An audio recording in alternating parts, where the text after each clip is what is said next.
Hey foodies, welcome to liveloveloverecipes.com. இன்றைக்கி நம்ம சேனலில் நம்ம பார்க்க போகிற ரெசிபி என்னென்னு பார்த்தீங்கன்னா ரொம்பவே டேஸ்டியாக இருக்கக்கூடிய மட்டன் கோலா உருண்டை எப்படி செய்கிறது அப்படின்றது தான். இந்த மட்டன் கோலா உருண்டை செய்கிறது ரொம்ப ஈஸி, கிட்ஸுக்கு ரொம்பவே ஃபேவரட்டான ஒரு ஸ்நாக் வெரைட்டியாக இருக்க போது. கண்டிப்பாக இதை நீங்களும் ட்ரை பண்ணி பார்த்துட்டு எப்படி வந்ததுன்றதை கமெண்ட்ஸில் சொல்லுங்கள். வாங்க இப்போ இது எப்படி செய்யலான்றதை பார்க்கலாம். ஃபர்ஸ்ட் இந்த மாதிரி ஒரு பேனில் 2 டேபிள் ஸ்பூன்ஸ் அளவுக்கு ஆயிலை ஹீட் பண்ணிக்கோங்க. ஆயில் நல்லா சூடானதுக்கு அப்புறமா நம்ம ஏற்கனவே வாஷ் பண்ணி வச்சுருக்கிற மீட்டை எடுத்து இதில் ஆட் பண்ணிக்கலாம். கடையில் கொத்துக்கறின்னு கேட்டாலே அவங்க அழகாக இந்த மாதிரி மின்ஸ்டு மீட்டாக தந்துடுவாங்க. ஸோ வாங்கிட்டு நல்லா ஒரு 2 வாட்டி ஒரு ஸ்ட்ரெயினரில் போட்டு ரின்ஸ் பண்ணிங்க அப்படின்னா நம்மளுக்கு அது ரெடி ஆகிடும். அதுக்கப்புறமா ஃபுல்லாக வடிகட்டிட்டு இந்த மாதிரி யூஸ் பண்ணிக்கோங்க. இப்போ இதுக்கு தேவையான அளவுக்கு கொஞ்சமாக சால்ட் மட்டும் ஆட் பண்ணிவிட்டு இதை நல்லா சாட்டே பண்ணுறேன். பிகினிங்கில் இதிலேருந்து நிறைய தண்ணி ரிலீஸ் ஆகும். ஒரு லோ மீடியம் ஃப்ளேம்லேயே வச்சு இதை குக் பண்ணிங்க அப்படின்னா ரிலீஸ் ஆன மாய்ஸ்சர் ஃபுல்லாகவே அதே அப்சர்வ் ஆகிக்கும். அது மட்டும் இல்லாமல் மீட்டோட கலர் நல்லா சேஞ்ச் ஆகி நல்லா குக்கான மீட் கலரில் வந்துடும். ஸோ இந்த மீட் பார்த்திங்க அப்படின்னா 8 to 10 மினிட்ஸ் எடுக்கும் ஃபுல்லாக குக் ஆகிறதுக்கு. அது வரைக்கும் பொறுமையாக குக் பண்ணி இதை எடுத்து வெளியில் வச்சிடலாம். இப்போது இதுக்கு ஒரு விழுது அரைக்கணும். அதுக்கு ஒரு மிக்சியில் 1/4 கப் அளவுக்கு துருவின தேங்காவை ஆட் பண்ணிக்கலாம்.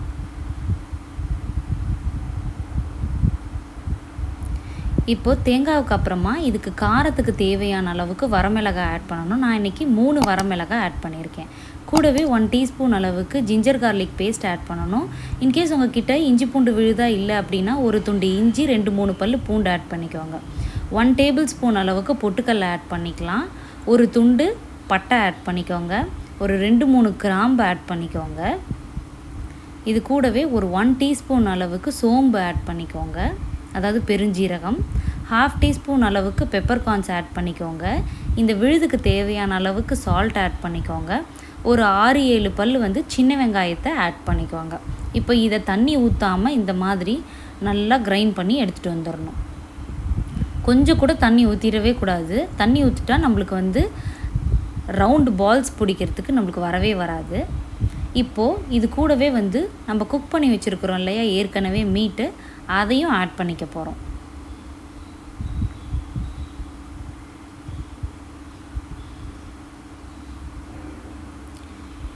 இப்போது மீட்டை ஆட் பண்ணதுக்கு அப்புறமா இதையும் நம்ம நல்லா கிரைண்ட் பண்ணிட போகிறோம். தண்ணி எதுவுமே ஊற்றாமல் அப்படியே ட்ரையாக கிரைண்ட் பண்ணி எடுத்துகிட்டு வந்துட போகிறோம். பார்த்திங்களா, கிரைண்ட் பண்ணதுக்கு அப்புறமா அதோட டெக்ஸ்சர் இப்படி தான் இருக்கணும்.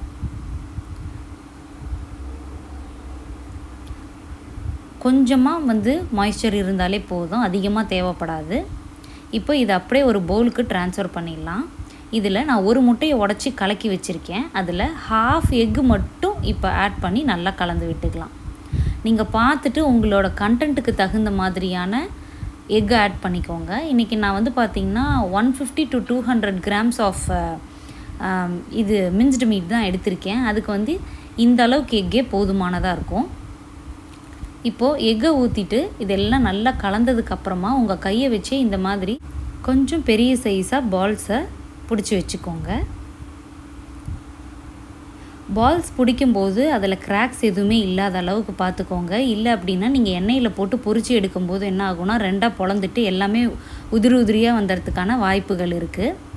ஸோ எல்லா மீட்டையும் இந்த மாதிரி பால்ஸாக உருட்டி வச்சதுக்கு அப்புறமா இந்த ஐட்டம்ஸை அப்படியே எடுத்து ஃப்ரீசரில் ஒரு 15 to 20 மினிட்ஸ் அப்படியே ஃப்ரீஸ் பண்ணி வச்சுருங்க பொரிக்கிறதுக்கு முன்னாடி. இந்த மாதிரி நம்ம ஃப்ரீஸ் பண்ணி வைக்கிறதுனால நம்ம பொரிக்கும் போது இது உதிராமல் இருக்கிறதுக்கான சான்சஸ் அதிகமாக இருக்குது. அதனால தான் இதை நம்ம ஃப்ரீஸ் பண்ணுறோம். இப்போது எண்ணெயை நல்லா சூடு பண்ணிக்கோங்க.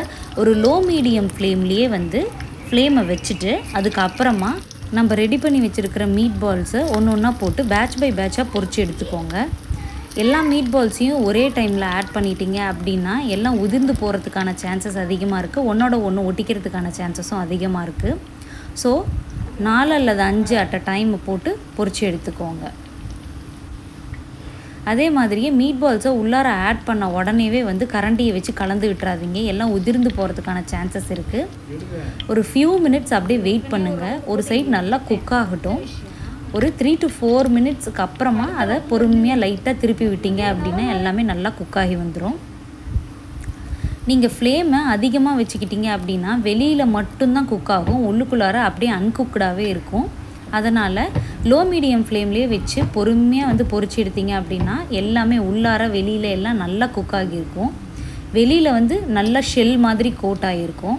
ஏன்ட்டா நம்ம எக் ஆட் பண்ணியிருக்கோம் இல்லையா, அது வந்து சூப்பராக வெளியில் வந்து நல்ல மொறுன்னு கிறிஸ்பி டெக்ஸ்சராக இருக்கும் நம்மளுக்கு. இப்போ பாருங்கள், ஒன்று குண்டு குலோப் ஜாமுன்ஸ் மாதிரி அழகாக ரெடி ஆகிடுச்சு கலர்ஃபுல்லாக. இதை அப்படியே ஒரு கிச்சன் டிஷ்யூஸில் வச்சு ட்ரை பண்ணிவிடுங்க.